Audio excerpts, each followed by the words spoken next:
So Pascal argued that the rational position to take when it comes to believing in God is to believe that God exists. Because there are four scenarios. One is that you believe in God, God doesn't exist. You believe in God, God does exist. You don't believe in God and God exists.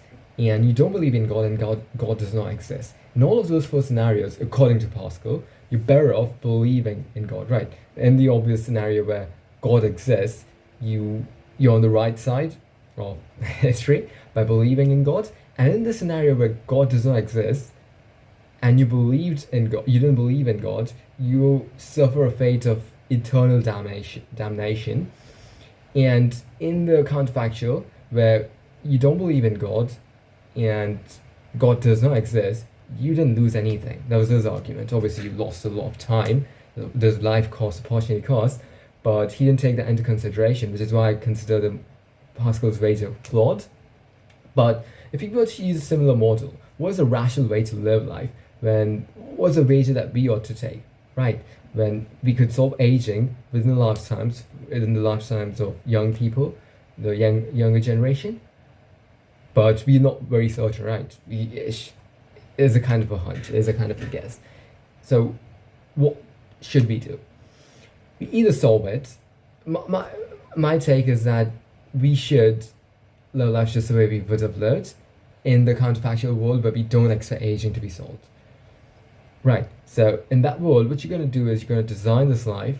You're gonna do the things that matter the most to you. You're gonna live your life to the fullest. You're not gonna delay things to another date. You are going to live as if you're gonna live for 80 years, 70 years, 80 years, full to the brim, right? Squeezing every last drop of joy from life, wonder, love, beauty out of life.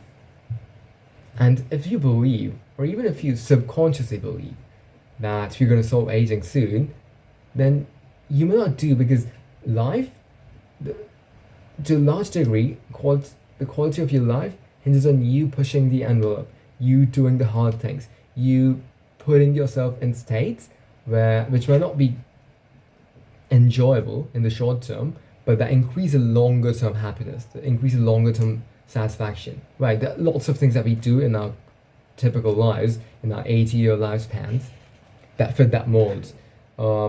Lots of people who get a university education, they don't enjoy that. There are people who love studying and learning, but the majority don't enjoy learning, right? The reason they do that is that they go through that slog because that gives them the promise, there's a promise of a better life beyond that.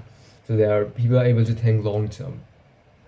But again, the broader theme that has been true in our species existence is that we are able to delay gratification. We are able to do things in the short term, which might be painful, which might be uncomfortable, because they're good for the longer term, right? And if you were to believe that you got an eternal life, that you got, forget about eternal life, you got 300 years, then you might not do some of those things, and then you might not be able to experience some elements of the human experience. Some beautiful, wondrous, deep experiences, facets of the human experience. And then there are two options, right? Like either you die early or you don't. If you don't, then you can always do the things that you would have not done in the counterfactual. But if you do die early, you miss out on all of those experiences because you told yourself that I can do these things later.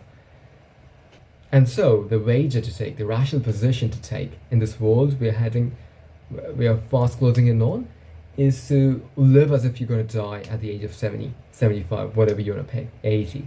Well, 70, because if you push yourself, if you're doing the hard stuff, 75 is probably reasonable, right? You take whatever number you want between 70 and 90, but the rational position to take until the point that we can actually prove that we have achieved that historic breakthrough, the optimal way to live life, the best way to live life is to live as if you're going to die, and you're going to die at your conventional age span.